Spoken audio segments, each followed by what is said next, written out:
here and runs along the superior surface of the pancreas. So where you have pancreas, you have splenic artery. Over here, superior mesenteric artery. You see the big yellow? Right there. Right here. Right here. Superior mesenteric.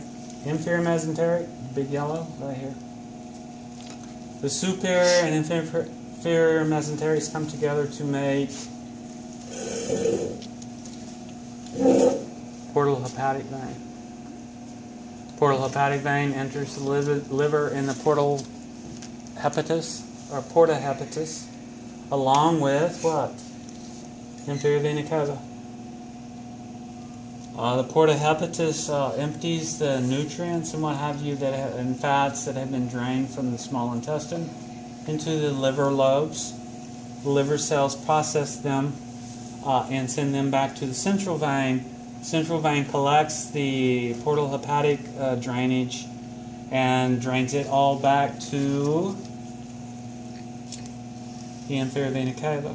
So the portal hepatic drainage actually merges back with the inferior vena cava when the inferior vena cava leaves the liver. So they merge together, becoming the inferior vena cava, entering in the inferior area behind the right atrium. Somewhere in this region would be also the coronary sinus, and of course the entry of the superior vena cava here into the right atrium. So three tributaries to the right atrium: inferior vena cava, coronary sinus, superior vena cava. The big vein that enters the superior vena cava right before it enters the right atrium is called the azygos, A-Z-Y-G-O-U-S. Follow the superior vena cava up, we have the internal mammary vein. Somewhere in here should be the internal mammary artery, but I don't see it. The superior vena cava divides into the two innominates, or so named innominates, or brachiocephalic, whichever you choose to use. Both brachiocephalics divide into subclavians, internal and external jugulars.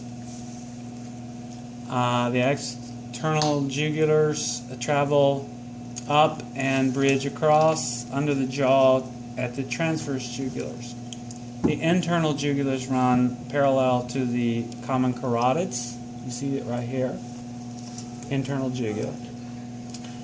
These common carotids arise from the brachiocephalic artery that comes off the first root off of the arch of the aorta as it exits the left ventricle. This fat tag is always a label for the left or for the aortic arch. The brachiocephalic gives rise to right subclavian, right common carotid, left common carotid. The second branch is the left subclavian, giving rise to the left axillary and left brachial arteries. Within the sheath of the common carotids, you will find a little white fibrous structure, or not fibrous structure, but white string-like structure. That's the vagus nerve. The vagus nerve supplies parasympathetic innervation to the heart, the lungs, and most of the gastrointestinal tract.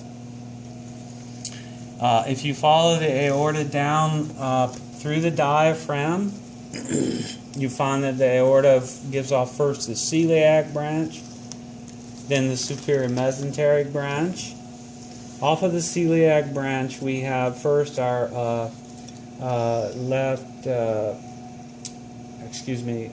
hepatic branch, our left gastric, and then we have our hepatic branch, and then this becomes the splenic branch.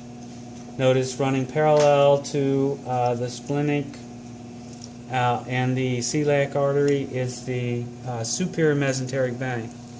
In this case, it is dyed yellow with yellow latex.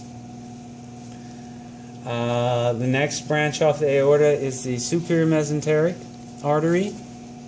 It supplies all of the mesenteric arteries of the mesenteric structures. the small intestine, by the way. And then next would be adrenolumbar, renal, arteries, inferior mesenteric, iliolumbars, and then in the pelvis, the aorta branches into external iliacs, internal iliacs, and caudal. The inferior vena cava will give rise to the adrenolumbar vein, the renal vein. I believe I saw an internal spermatic in here, but it may have been torn. But the inferior vena cava comes down and gives rise to the iliolumbars. When the inferior vena cava splits, it becomes the two common iliac veins, right and left. When the common iliac veins give off the deep branches of the internal iliac veins, then the common iliacs become the external iliac veins, right and left. And then the external iliac veins become the femoral veins. The mesenteric veins, you have the inferior mesenteric vein, which runs parallel to the descending colon. The superior mesenteric vein, which drains the small intestine. They come together as the portal hepatic vein. The portal hepatic vein enters the liver in the porta hepatis, and then it